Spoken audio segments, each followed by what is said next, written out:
today. UFC 317 is in the books, and your boy blew his predictions horribly for this card. My predictions were worse than a John Jones breathalyzer during the pandemic. And Ilia Topuria is the new champion. All of this and more on today's episode of Matter of Fact MMA. What's up? What's happening? Let's go. What's up, guys? We right back at it. We right back with it. It's your boy, Matt, and we are here to go over UFC 317. We gonna get right into it. We skipping the appetizers. We ain't got time for the sides. We getting right to that grade A, USDA grade sirloin. You know what I'm talking about? We getting off into it. With the main event, Ilia Topuria is now your lightweight champion of the world. We're going to talk about that. We also going to talk about the man that I've been telling you all for the entire time as I hit the camera, the entire time that I have had this channel going.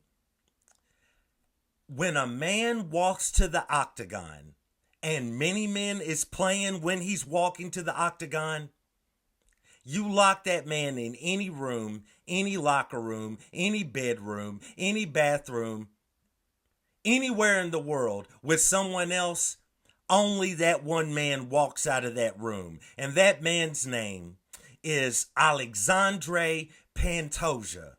We're going to talk about him, and then we also going to talk about the GOATed fight. Already at the tippy top for fight of the year. Already, straight up. I don't care whatever UFC number you want to pull out. Joshua Van versus Brandon Royval. Raw dog. Let's start out at the tippy top with the main event. Ilia Topuria goes out there and KOs Charles Oliveira in the first round to become the new lightweight champion of the world. As a Charles Oliveira fan, as a Chucky Olives fan, Charlie Olives as I like to call him, you know what I'm saying, as if I personally know the man, as if we go out and have beers together. Seeing that man walk to the octagon, let's talk about the walkouts real quick. It is a tale of two different walkouts. Seeing Charles Oliveira, hearing this emotional music that I do not understand or know the words of. I'm assuming it's in Portuguese, and I apologize if it's not. But I only know English. I'm not that bright of a man, you know what I'm saying? But bro, you can feel the emotion radiating from Charles Oliveira and from that entrance music. And you know his faith. You know what I'm saying? You know where his faith lies. I would assume, without knowing anything about that song, I don't even know the title of it, that it is a faith-heavy song. And the song and watching him walk out and being so thankful that he can go out and fight again, put on a show for his countrymen, for his family, and go out there and try to earn an extremely large paycheck, a bag, while doing so. You can tell that it means a lot to Charles Oliveira every time he competes. Okay? Think about this. When he was champion and he lost the belt on the scales. He lost the championship on the scales, which later on, there was a lot surrounding that there was some fishiness going on with the weigh-in and the scale for that particular weigh-in, right? When he lost the championship on the scale, think about how many, especially at lightweight, how many champions, fighters would have crashed out. Knowing that there's probably an issue with the scale. I just lost my championship on the scale. I can't win it. And I still have to go out there and fight a murderer, a killer, right? And I got to win this fight, right? And when you think about that, how many guys would have crashed out? How many women, female fighters, would have crashed out? And they wouldn't have been able to perform. They would have cursed out Dana White. They would have cursed out TKO if they was around. You know, RKO, whatever KO they could have, Kevin Owens KO, whatever they could have did, they would have did it. You know what I'm saying? Charles Oliveira went out there and performed. And once it was all said and done and he did his post-fight interview, he didn't come for the company. He didn't talk bad about Dana White. He didn't say anything about the weigh-ins, the scale, or anything. The man said the champion has a name, and it's Charles Oliveira. The man takes pride in what he does. You're watching him walk out. You're feeling the emotion. You're seeing his wife, his children. They're crying. You know, they're singing the song. And then you see Ilia Topuria. You hear the chanting. You hear the only way to picture it is you hear the sounds of the arena and the El Matador in the center of it, right? It announces, like, here comes the champion, right? And he's about to go in the octagon or go into the arena, the bullfighting arena, and it's about to go down, right? Two total different types of walkouts and emotions. It was amazing. I don't give a F who you are, what you about. If you are a real MMA fan and you're a fan of the UFC, this was picture perfect. The fight, this was perfect, bro. This 3-fight stretch at the end of UFC 317 might be one, I'm not saying it is but might be one of the best 3-fight stretches. From Joshua Van versus Brandon Royval, two men that laid it all on the line. You know what I'm saying? Came out bloody, scarred, probably had an orbital cracked. You know what I'm saying? Got effed up, but they went out there, right? They went out there and they put it on for the following fight, to fight the winner of the following fight, which was Alexandre Pantoja, coming to the octagon, coming out to Mini Man. I'm just going to go off on all three of these fights right now. We're not getting ready to go into no specific order or anything. Let's just get into this. If you can't understand that this was one of the greatest 3-fight stretches at the end of a UFC pay-per-view, UFC 317, when Joshua Van starts out his fight. Okay, now we're on that fight. Joshua Van versus Brandon Royval. Here's the thing, bro. Joshua Van, first round, started that fight technical. He started that fight technically. He wasn't throwing a lot. He was trying to read Brandon Royval. He was ready to pick his shots. He fought that first round extremely technical, and he won that first round against Brandon Royval. That second round, okay? First round, Joshua Van tried to make it a technical fight. Second round, Raw Dog, Brandon Royval tried to make this a straight up a fight. Like, okay, let's throw some hands.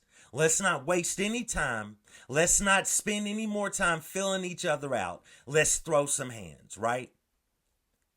And then at the end of the second round and all through the third round, Joshua Van made it a dog fight.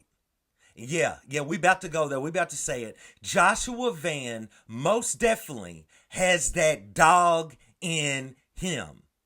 Straight up. Not as if to say, not taking anything away from Brandon Royval, the Raw Dog. You know what I'm saying? He for sure, he's the one that initiated the real fight. But bro, the ebbs and flows of this fight, it was amazing. It was a war. It was blood. It was guts. You know, it was cojones. You know what I'm talking about? They laid it all on the line. They put it all out there, right? Joshua Van emerges victorious, right? He wins the fight. If you go back and watch it, he wins the fight within the last 12 seconds of the last round, of the third round. Okay? One could make an argument that had Joshua Van not had that last 12 seconds at the end of the third round, Brandon Royval was about to win by the scorecards because that man was trying to put it on Joshua Van in the third round. But at around 12 seconds left in the fight, Royval kind of extends his arms like a come on, like he challenges Joshua Van. And Joshua Van obliges him, right? And Joshua Van cracks him and drops him. And that drop, in my opinion, is what got the fight in Joshua Van's favor. And that was it. And they did all of this knowing that the very next fight was Alexandre Pantoja stepping in the octagon to many men to defend the flyweight championship of the world against Kai Kara France from CKB Kickboxing. You know what I'm talking about? Bro. Volk is in the crowd. Izzy's in the crowd, right? Eugene Behrman in the corner. Y'all know Eugene. You know what I'm saying? Bro. Kai Kara France looked poised walking out there, right? He looked prepared in Bruce Buffer announcing him, right? But Alexandre Pantoja, what should be said about the entire fight week and his walkout and his announcement, by Bruce Buffer, Alexandre Pantoja is living in this moment. He is living in this moment. He knows he's the man in flyweight. He knows he's the new king of flyweight since DJ is retired, Demetrius Johnson. He knows all of this. He's living in this moment. He knows no one's going to stop him right now. And maybe not ever, depending on how long he chooses to fight. You've heard the stories about his upbringing, about his father walking out on him. You heard the stories about him being broke and being like a Lyft driver, a Uber driver. He driving cabs. He driving something. He driving Miss Daisy. He driving folks around, right? To earn a check while trying to train, right? You see his beautiful family in the octagon. It means everything to him, and he's walking out there in these sunglasses that he clearly has some sort of a deal with. I believe they're from Oakley. He gets the plug from John Anik, you know what I'm saying, talking about the sunglasses. He's in the moment, and he's prepared. And when they both faced off in front of the referee, and the referee gives him the last instructions, in that moment, you saw the look from both men. And that's when you knew, if you didn't already know, from the white sunglasses to his just easy, breezy, vibing all week demeanor, you knew right then Pantoja had this one in the bag. And then the fight starts. And Pantoja begins that savage pace. And Kai Kara France then knew in the first round, we in for a long night. Boys, we in for a long night. You know what I'm talking about? This is going to be a rough fight. Eugene, Adesanya,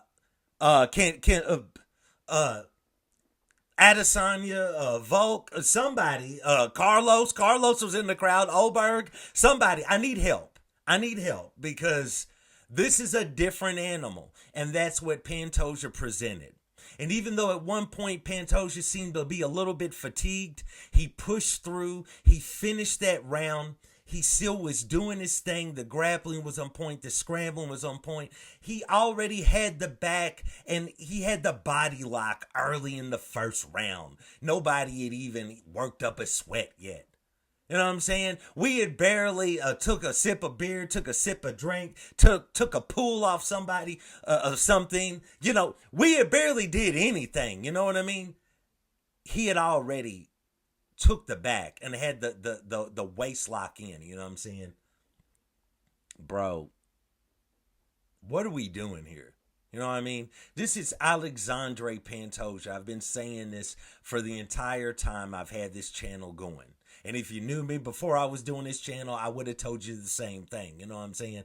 Alexandre Pantoja is the new the current, has been for a while now, flyweight king. Okay? He's now walking in the moment. Roll out the red carpet for him. Brands, get on board. 50, 50, 50. Holla at him, bro. 50 Cent used to do a little work with Get the Strap and everything with Bellator. Bro, seek out 50 Cent. Seek out Alexandre Pantoja. Get him on the payroll. Walk out to the octagon with him one good time. Holla at Dana White. Dana White's old enough, you know what I'm saying? He might have messed with 50 back in the day. Dana White might have been wearing the G-Unit cap, you know what I'm saying? Who knows? One of them G-Unit, one of them 50 Cent, tank tops. I was getting ready to say the real world for it. You know what I'm saying? Bro. Dana White let 50 Cent walk Alexandre Pantoja out to the octagon. For real. Let's get into it. For Alexandre Pantoja to go out there and finish Kai Kara France, stake his claim, make his statement. Joshua Van, in his post-fight speech, had already said he needed to go out there and be cage side for that main event because that was who he was facing. Shout out to him for claiming it. Shout out to him for claiming it, bro. And he was right out there. He was ready to go. He was dressed. You know what I'm saying? For the winner of that main event. Shout out to Pantoja, who brought him in, did the intense stare down, chilled out a little bit, gave him another intense stare down, and was ready. Let's go. Let's go. Right? Let's talk about the trifecta, the final piece of the triangle. You know, the final piece of this triple threat main event. Of this triple threat pay-per-view, I should say. Van, Royval, Pantoja, Kai Kara France, and then we end it with Ilia Topuria versus Charles Oliveira. Back to the beginning of this video, the walkouts were stellar. The announcements at the beginning of the fight were emotional, right? Topuria, the calmness, how collected he is, right? The humbleness, the graciousness of Charles Oliveira. And Ilia's playing everybody. You can tell behind closed doors, away from the public eye, away from the cameras, Ilia Topuria is a humble, extremely nice family man. The cockiness is gone. The arrogance is gone. Being conceited is gone. But he uses these tools. He plays that role so good, so well. He uses these tools to maneuver through the MMA landscape in the UFC. And he's at the top. He's a big game fighter. You know what I'm saying? He's a big game hunter. He's a real prize fighter. You know what I'm talking about? The El Matador. You know what I'm saying? He's only entering in the arena for the highest purses. You know what I'm saying? Bro, let's get into it. The fight begins. Ilia Topuria finds his jab early. Just found it. Just walked right into it and found it. Found his jab early. But Charles Oliveira is a vet. Charles Oliveira would not be discouraged. Charles Oliveira eventually gets the fight up against the cage, in which he kind of had he kind of locked up Topuria underneath his arms, right?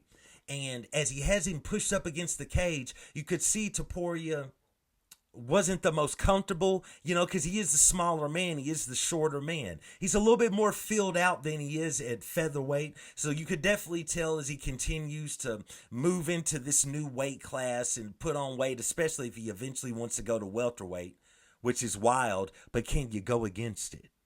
Can you knock it? Can you deny it, right? With everything else that he's proven. Ilia Topuria looked slightly uncomfortable up against the cage. Oliveira tries to take him down to the ground. And Ilia Topuria, while falling, shifts his hips and ends up on top of Charles Oliveira and immediately starts working for a crucifix. There was no hesitation. There was no stop. There was no waiting. That was immediately what he did, bro. He's not scared of the firefight on the feet. He's not scared of the footwork of Alexander Volkanovski, right? The speed, the technique. He's not worried about the savage fury and the technique of Max Bless Holloway on the feet. But he's not worried about the grappling or the ground game or anything at all from Charles "Do Bronx" Oliveira on the ground. Let's finish it out. Ilia gets back up, right? Charles plays his game laying on his back. Eventually, Charles gets back to his feet. They, maneuver a little bit. Charles kind of shucks Ilia back up against the fence again. Ilia kind of stumbles. It wasn't really a shot or anything, just kind of got shoved. Ilia composes himself, goes back to the jab, and bing, boom, bam. The next thing you know, he has dropped Charles Oliveira. Oliveira smashes his own forehead on his own knee. He drops to the canvas. It's over. Ilia delivers one more devastating blow, that quick stab from the El Matador sword. And that's the end of the fight.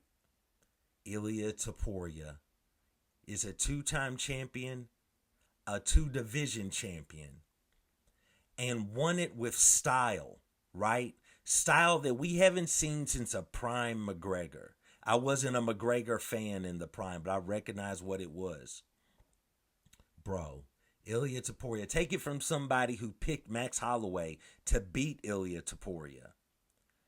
So I don't want you to think like I've been on this tip. Ilia Topuria went out there, did his thing, won the belt, had an emotional moment with Charles Oliveira afterwards, brought his family into the octagon, called out Tsarukyan, made a mention, or at least the camera focused on Justin Gaethje, asked for Paddy to be brought into the octagon. A lot of people believe he was originally moving toward calling out Tsarukyan, who was also there in the crowd. Those are his 3 choices, let alone anything else the UFC can throw at him. They bring Paddy in, they square off. And then at the end, Topuria leaves a rose in the middle of the octagon like a true El Matador.